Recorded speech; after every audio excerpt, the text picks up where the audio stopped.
Welcome to the Cake Therapy Podcast, a slice of joy and healing with your host, Dr. Altreisha Foster. This is a heartwarming and uplifting space that celebrates the transformative power of baking therapy. The conversations will be a delightful blend of inspirational stories, expert insights, and practical baking tips. Each episode will take listeners on a journey of self-discovery, emotional healing, and connection through the therapeutic art of baking. There's something here for everyone, so lock in and let's get into it.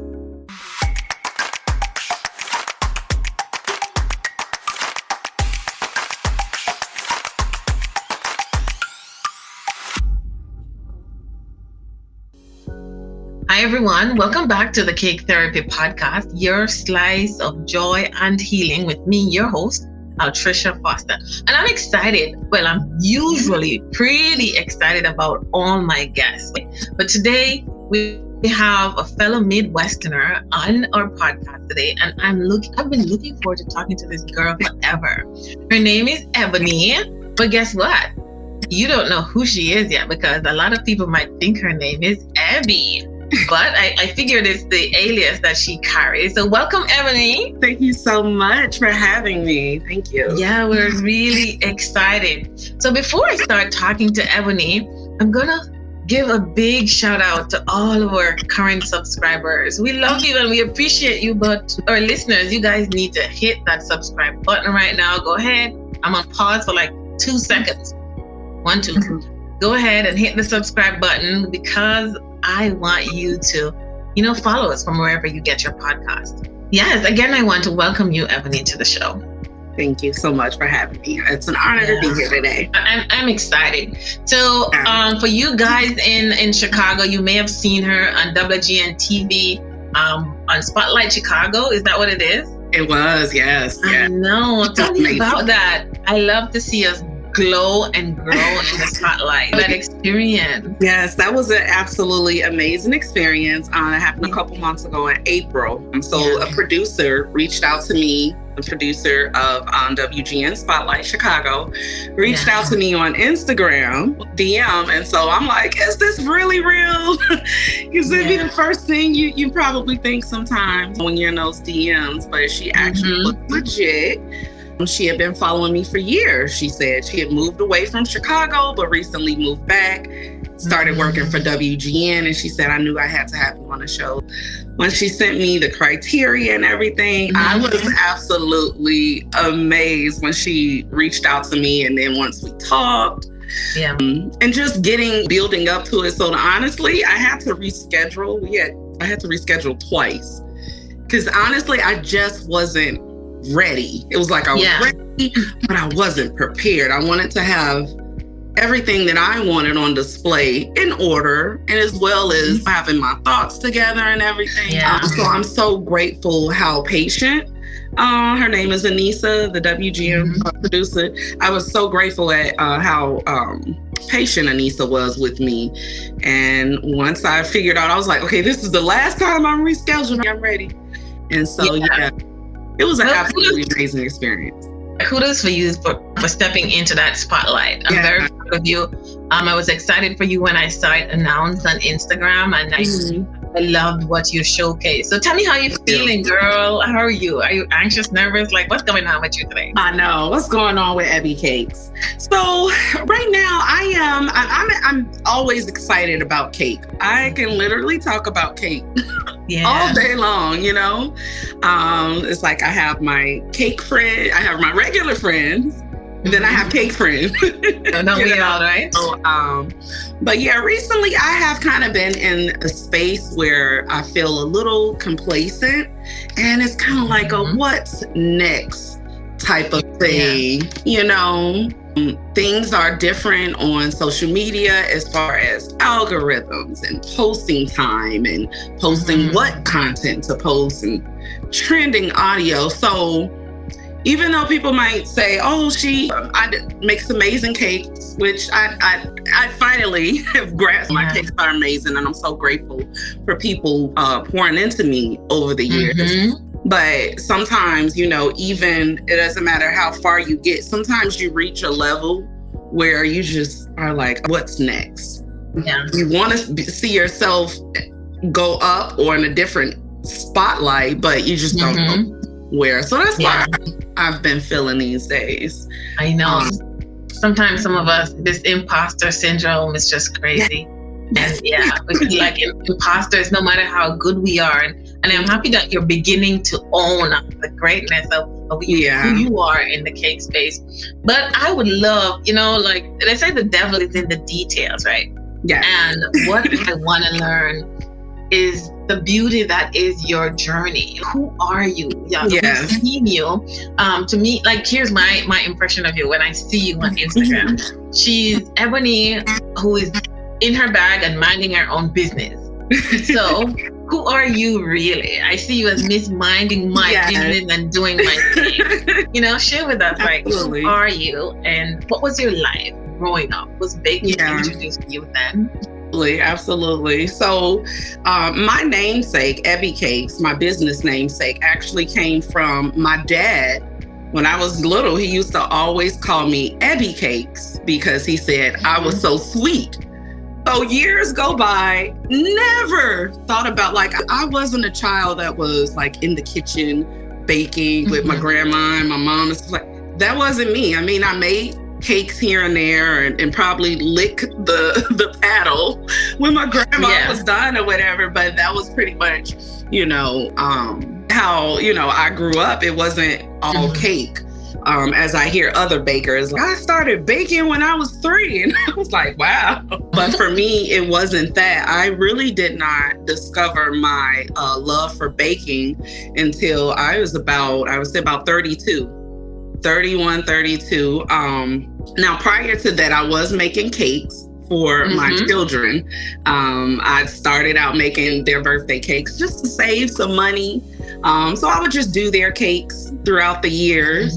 But when I was about 30, 31, I posted one of my daughter's cakes on the internet, on Facebook. Okay. And it was just like hey, look at this Barbie doll cake that I made for my daughter. And I'm not going to say it went viral, but it got a lot of views. It got a lot of comments and shares. People wanted to order.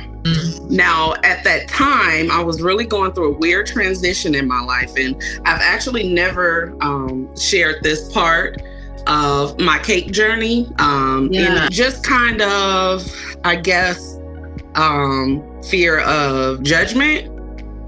But just talking to like my close circle that I do that know the things that have went on in my life, everybody was 110% encouraging me to open and be up and share your story, because it needs to be said, because I feel like I'm at a point right now where it needs to be told.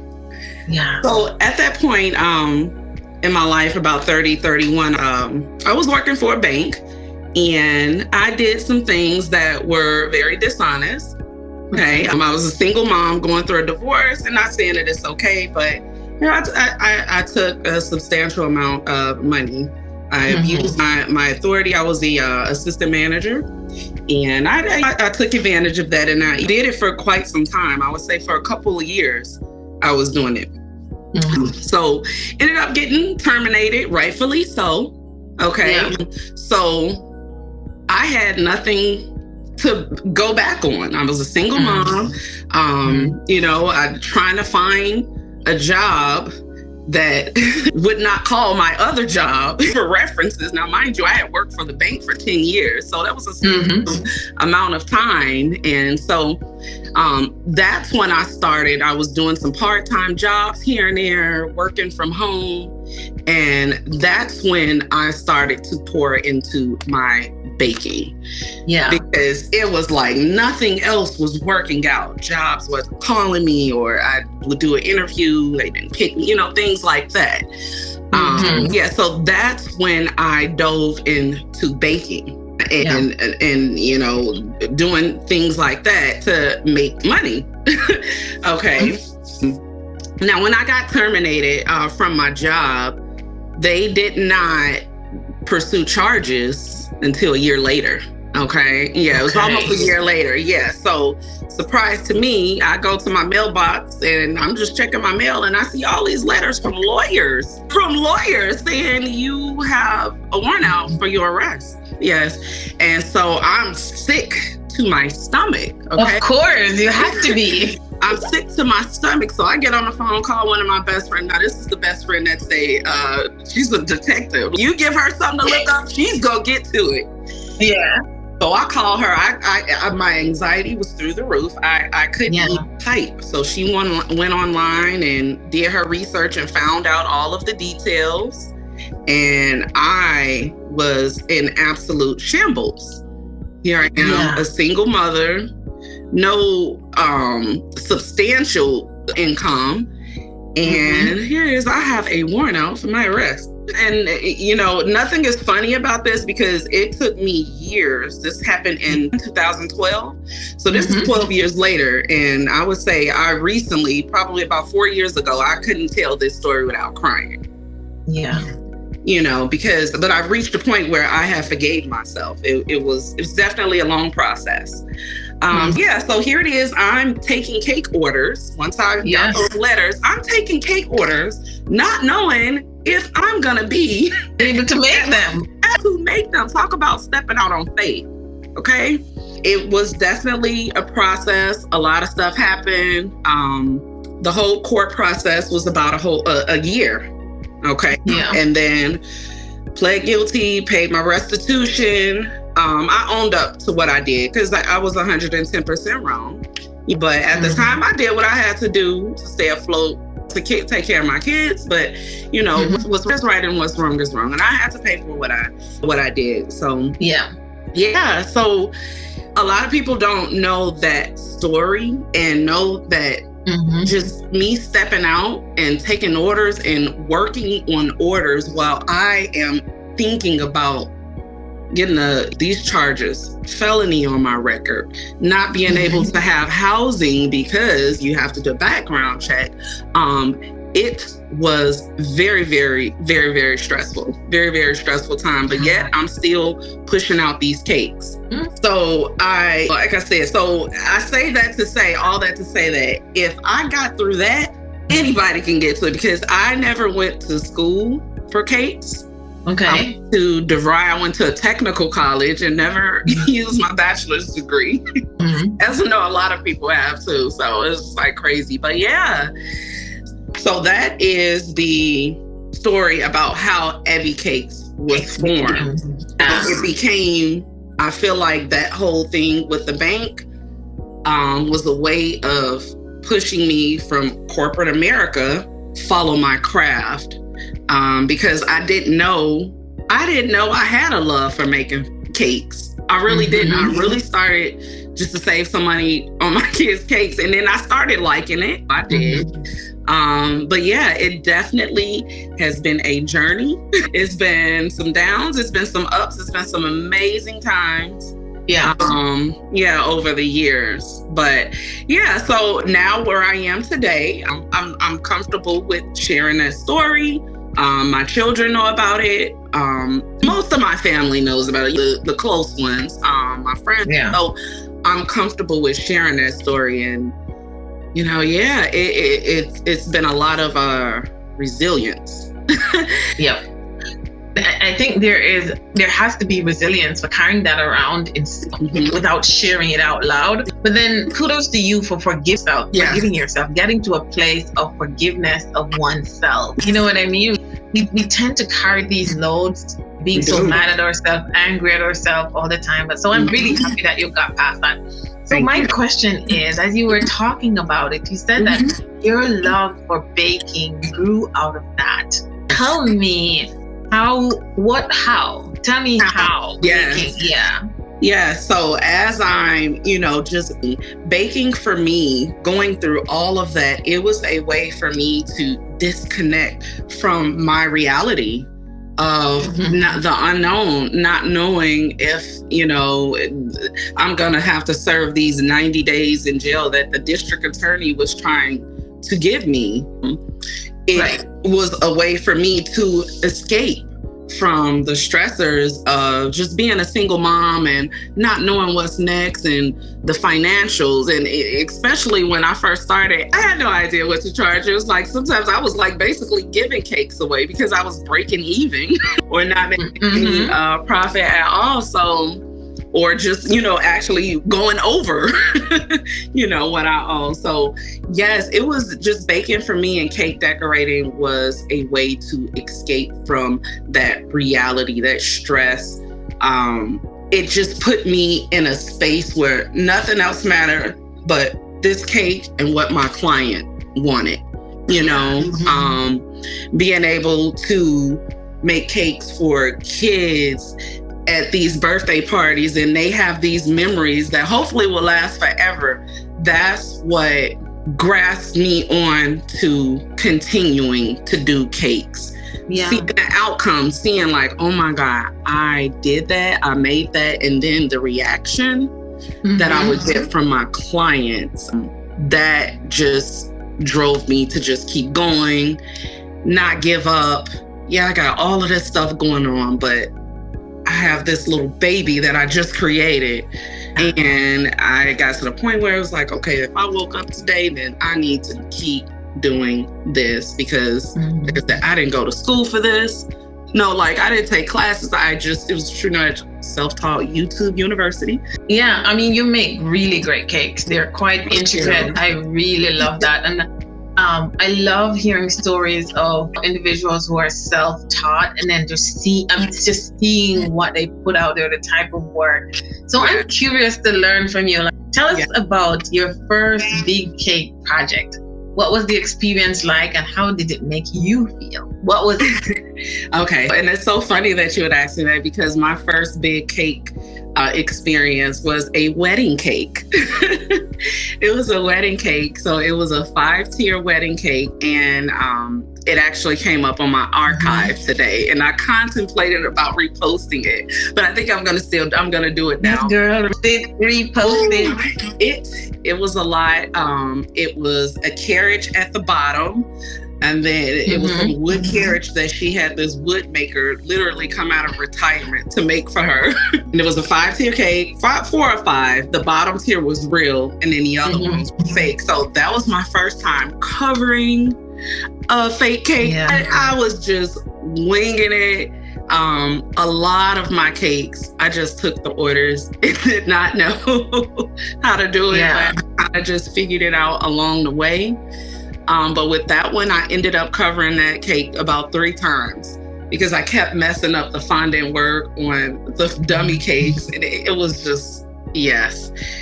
But the bride, she absolutely loved it. She loved it. Yeah. Out there, everybody loved it. But that was my first big cake that I took on. I'll have to look in my book to see how much I charged because I really need to see. I'm pretty sure. Yeah, you really need to see. Yes. My follow-up here is then what gave you the audacity to feel like you could do 5 tiers on a cart, what gave you that confidence? Hey, who you think?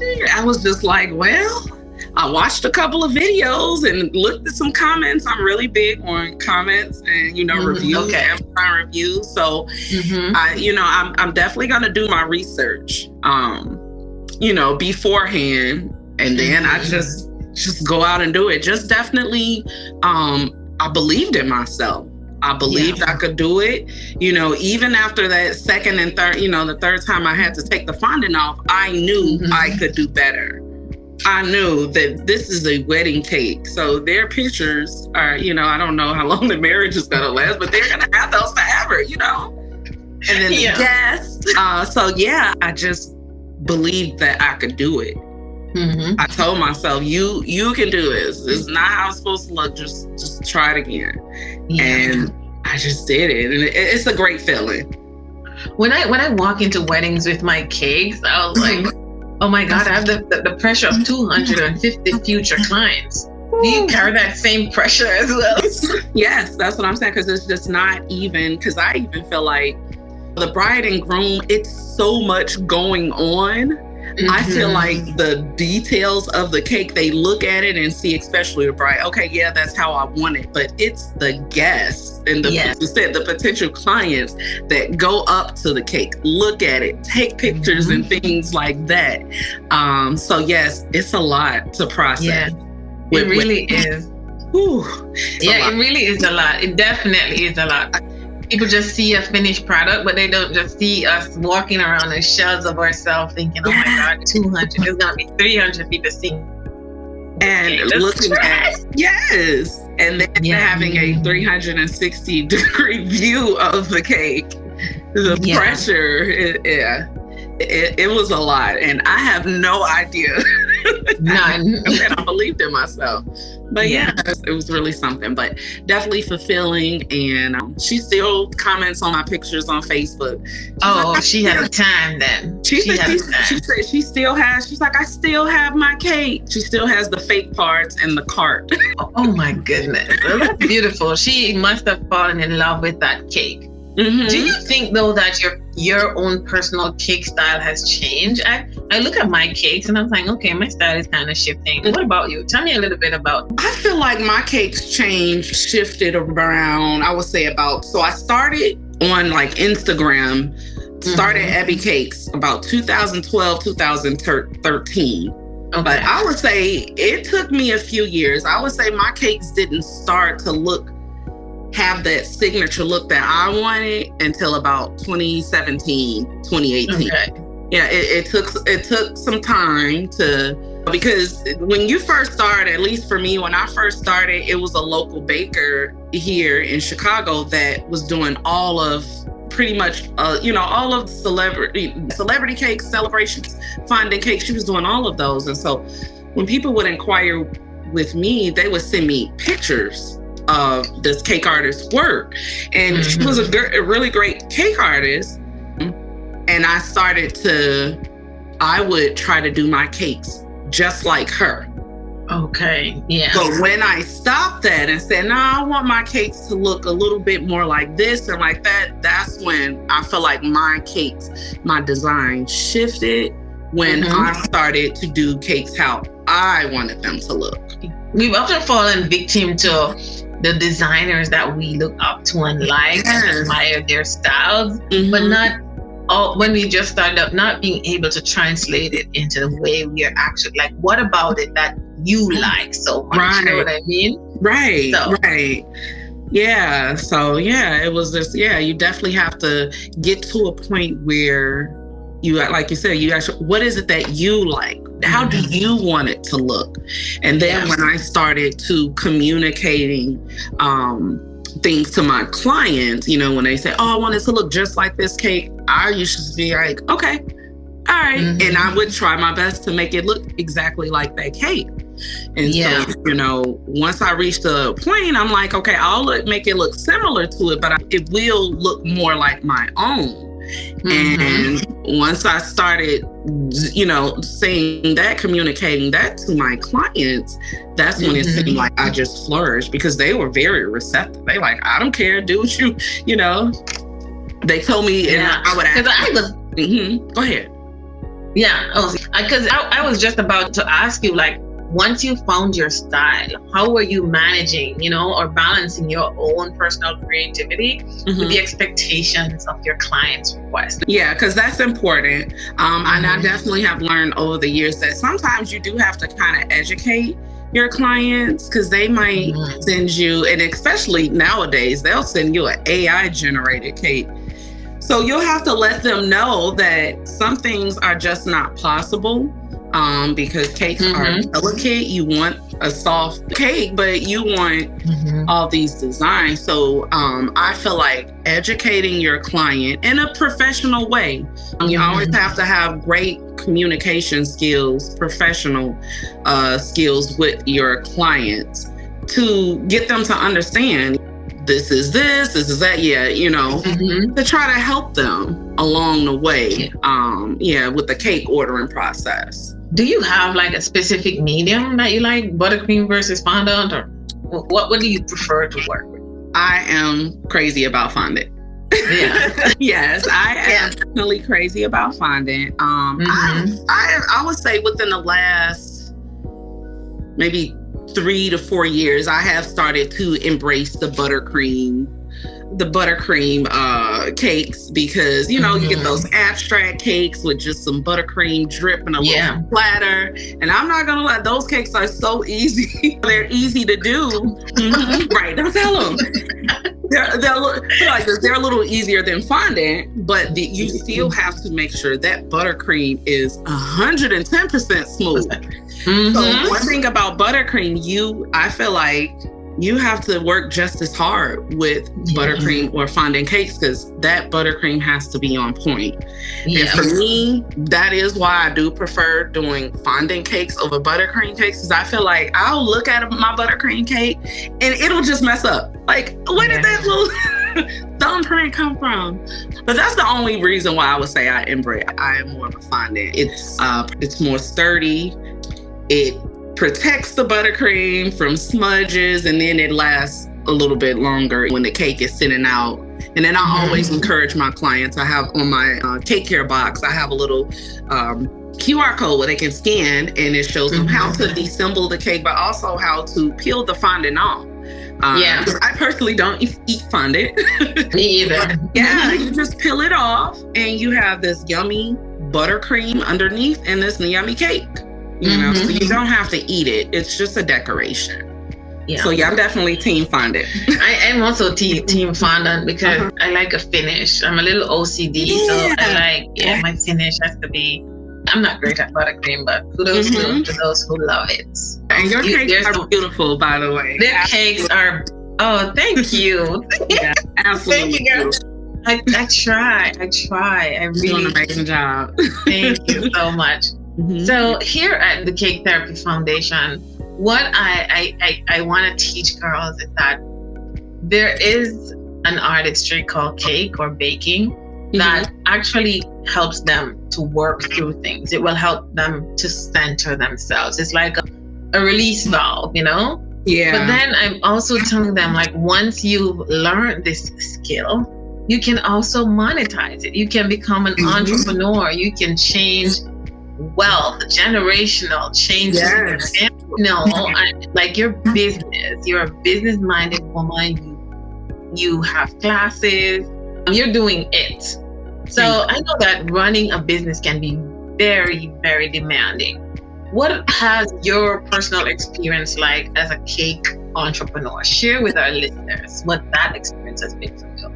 So being an entrepreneur is not for the weak by far. It's definitely something you have to eat, sleep, drink, wake up, go to sleep. Everything is, for me, I wake up thinking about, okay, how can I be creative today? How can I, make more passive income? You're always thinking of different ways of how to excel. And it's not a bad thing. For me, I actually appreciate it. It gives me something to do. It makes my mind stay less idle and to drift off in other things, But once you get past that discipline of just being consistent, it becomes rewarding. It becomes and honestly, it's always rewarding. Even when you have the not so good moments, you have to learn from those. I've had some cake fails early on, and when I say I was in tears because, and it was on me. It was my fault, and but then I didn't quit. I just learned from it and said, oh, that's what I need to do, and make sure you make your clients whole, whatever that may look like. And, learn from it and move on. So, yeah. So the girl on the street comes up to Eboni and said, Eboni, I've been watching you for years. I've been baking. I started baking because of you. Well, and I want to start a business. What are you going to tell her in that instant? In that instance, you say, go do it. Do it, because no one is going to believe in you like you. No one. So do it. You have to come up with a plan. What are you going to, and I feel like in any industry, you have to have a unique look or service that you provide, because it's so many people out there in the world in the same industry that you're doing.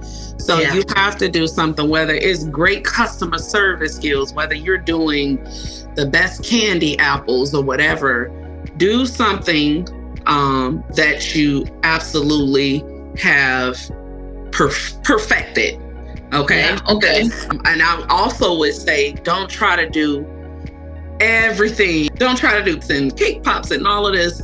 Hone in onto one thing, master that, market that, then come up with the next one.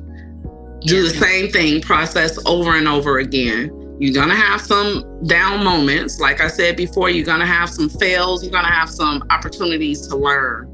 And that's okay, because that's a part of life. That's a part of growing. And it happens. It's just life. You have to look at it as not a negative thing. You just got to keep going. And like I said, if I did it and the things that I've been through have got me to where I am now, then I just feel like anybody can do it. There was times I did not feel like that I would mentally make it, because it gets rough. It gets rough. Yeah. And those are the moments it gets rough. And those are the moments I have to go back to cakes that I did years ago, or emails that clients have sent me so happy about their cake. And it's just like, get back on track. So it gets rough, then it gets better. Right? It does. Yeah, it's a roller coaster. It's life. I know it. It's an absolute roller coaster. But it's like you get one shot, so make it fun. Yes. You get one shot, because it's your client's one moment. So you really have to put everything into it, to just making it the best. So as girls enter our program, they have what is called a cake therapy kit. Okay. It's a box filled with baking equipment, their starter kit, right? And then guess what we have in common? We have a DIY kit from Ebi Cakes. But kudos to that. It looks good. Why? I know. We want our DIY baking kit, honey. I love the idea. Yeah. I love that. I love it. I love the idea. Period. Point blank. Yeah. Tell me a little bit about it, girl. So the idea come to be. Yes. Yeah. Get into it. The idea actually started way back when 2020, when COVID. When COVID came, that idea came then, because everybody was at home. Everybody was at home. But at that time, I actually was living with family. So at one point, running a business, I became homeless. I wasn't living in a car, with my kids or whatever, but I did not have a home to call my own, So I was grateful for my brother to let me live there. Ended up living there a year and a half, because this is January 2020 is when that happened. And then, COVID a few months later. So the idea came then, but at that time, I really was not focused on pushing out a new product, because my whole living situation was not where I wanted it to be. And mind you, I'm still trying to run this business and raise 2 teenagers. Yes. So fast forward to December of 2023. I have a niece that has 4 kids that lives in North Carolina. And we were talking on the phone, and she was like, she had recently moved, and she was like, the kids really want some cupcakes. They love my red velvet cupcakes. I'm like, well, I can ship them, but you guys are going to ice them. You got to ice them. And then I said, me being a perfectionist, and I'm a little sarcastic, I was like, it's not going to look like mine when y'all pipe it, but at least it'll be good. And I said, you know what? I could send you guys a video on how to do it. And then she said, I wonder if you can do that with a cake. And I'm like, yeah, I can do that with a cake. All right, I'm going to come up with a Christmas decorating kit. And then I'm like, oh, all her kids are like under, I don't know, they're like under 15 or whatever. So I'm like, let me do Grinch. Like, who doesn't love Grinch? So I came up with a DIY Grinch cake kit, hacked it all up, sent it to her. They did their videos and, you know, she gave me feedback. And I'm like, okay, had to tweak a few things because, you know, I was like, okay, cool. I definitely know how I could do that. And once I did that, the next one was the Valentine's Day DIY kit. And that's when it really took off. Yeah, girl. Yeah, when it really took off. And it's just been amazing. It's like, I love to see other people, like how their finished product. I do provide the video on how to do it, you know, how it should look. So they try to make it look, you know, so it's just, and people love, you know, doing their own cake. Like, I feel like a lot of people really want to decorate a cake. Yeah. They just don't know, you know, don't have the tools. Baking might not be their expertise, so I provide the baked cake layers, the buttercream, everything that they need is in that box, so they can do their own little DIY personal little cake. So yeah, it's been amazing, and I have so many more DIY kits that I'm gonna put out there. But again, just feeling complacent and, you know, in the moment where I'm like, okay, what's next? That's next. Now get out. Yes, that's exactly. Let's get into it. You're providing your own little slice of cake therapy there, because people get to just sit still for a moment and decorate their cake. And that entire feeling of accomplishment, seeing what they created, that's doing a whole lot. Yeah, it really is. And it does not matter, you know, the age. You can be a, you know, 5-year-old or whatever, all the way up until, you know, a senior citizen. Yeah. So you don't have to be a super duper cake artist. It could be your first time. And I know for me, like I explained earlier, how the sense of fulfillment and accomplishment, it just made me feel so good. So I wanted to share that in a box, you know, and have that feeling, you know, other people share that too, because life can get a little hard. So that it's just a nice little life does get a little hard. Life is just really it comes at you fast, and it changes so quickly, and sometimes it just slams you against the wall, and you have just one thing to center you. I love your DIY kits, by the way. Thank you. I love the idea. Thank you. Yeah, so I'm waiting to see what the next thing are. Yeah, okay, get into that. Yeah, of course. That's the next thing, like you said. Yes. You know what? I love that you recognize that in our podcast. That's it. That is That's it. And that's why, you know, having this platform, this cake therapy, and just talking about it is helping me. It's therapy for me, because I have all these ideas in my mind, and it's like, I got to get this out there. Yeah. Let's get into it, of course. Absolutely. Tell me, what's your favorite thing to make? You know, besides using fondant, like, what is your absolute favorite technique? Like, when you get one of those, your body just goes, ooh. It would have to be, like, my favorite theme would be Under the Sea. I absolutely love Under the Sea. I'm a girly girl, so I love all of those colors. You can do, and the thing about Under the Sea doesn't have to be fondant. You know, it could be buttercream, and it doesn't have to be perfect. But there's so many elements, colors, texture, and it's just like, for me, when it's an Under the Sea theme, I like for my cake to just kind of look like it's frozen in time, right? Like, it had emotion at first, but I was just frozen in time. And which is ironic, because I love Under the Sea, and I always laugh at myself here because I don't know how to swim. You and me. But I love the I absolutely love Under the Sea thing. Yeah, we can't swim, and that's all right. We can make your underwater theme cake, and make them well. My life, but I don't know about anybody else's. Listen, if I'm in the sea, girl, I'm gonna be like, just take me quick. Right. Like, this is my time. Yes. The trust issues. That's another episode. I know, girl. You will have to come back. We gotta dig into that. Yes, love it.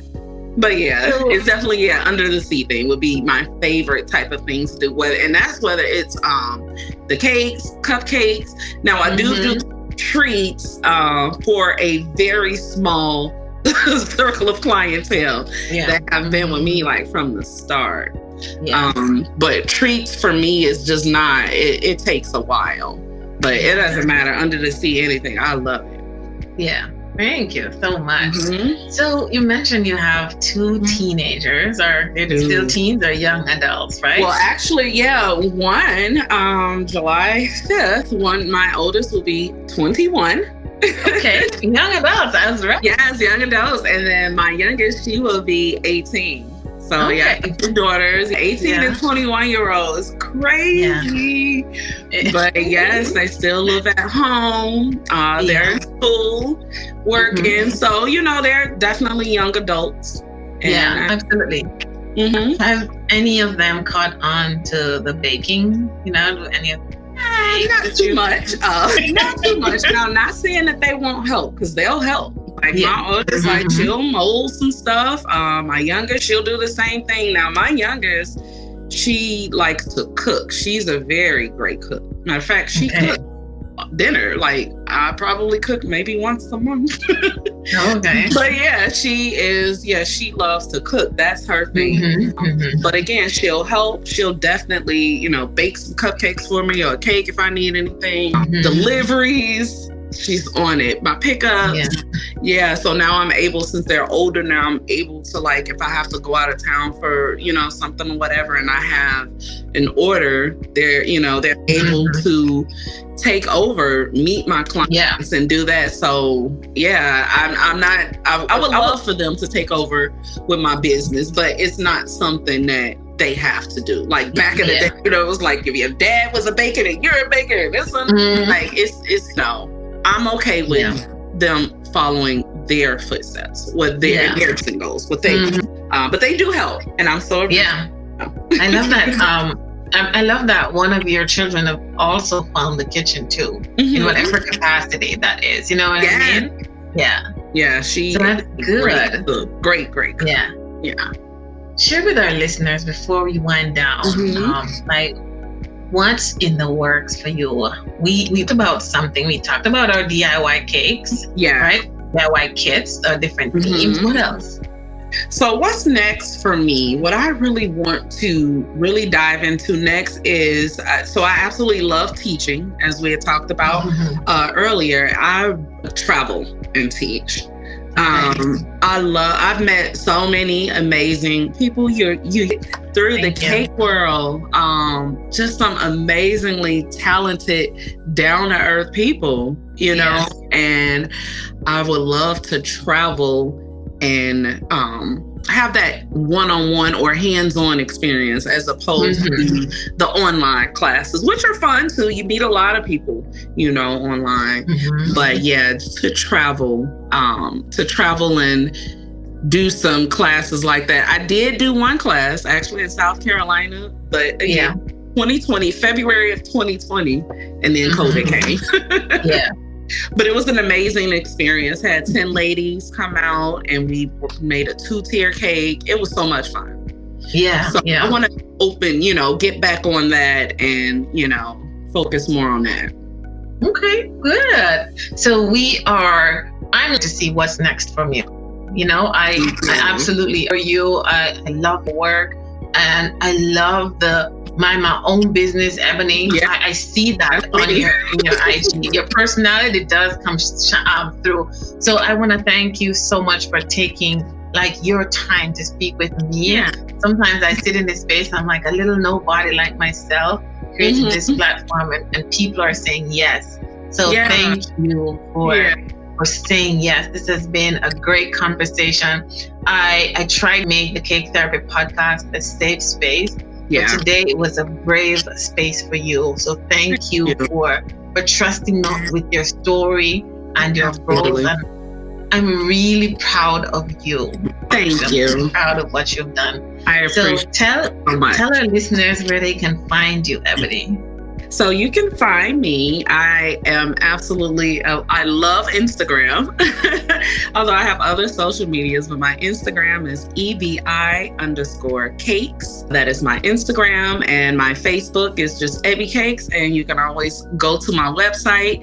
I have all my classes listed, both online, in person, cake quotes, pictures, all kinds of stuff. But you can go to ebicakes.com for more info and all about me and cake. Yeah, she's there. You can't miss her. I want to thank you all for listening in. I want to encourage you all to follow the Cake Therapy Foundation and learn about all that we do there. We're on Instagram. We have a website. It's www.thecaketherapyfoundation.org. And I hope that I know that Eboni's story will impact you. It will inspire you to move forward. And listen, don't forget to get my book, Cake Therapy, How Baking Changed My Life. Has really changed my life. It has brought me here. It has brought me to the Cake Therapy Foundation. It has brought me to the Cake Therapy Podcast. And it has allowed me to meet Eboni. So thank you so much for joining us today. Thank you so much for this amazing platform. I appreciate it so much. Thank you for coming. Thank you for tuning in to the Cake Therapy Podcast. Your support means the world to us. Let us know what you thought about today's episode in the comment section. Remember to subscribe wherever you get your podcast. And if you found the conversation helpful, please share it with a friend. Also, follow Sugar Spoon Desserts on all social media platforms. We invite you to support Cake Therapy and the work we do with our foundation by clicking on the Buy Me a Coffee link in the description, or by visiting the Cake Therapy website and making a donation. All your support will go towards the Cake Therapy Foundation and the work we are doing to help women and girls. Thanks again for tuning in, and we'll catch you on the next episode.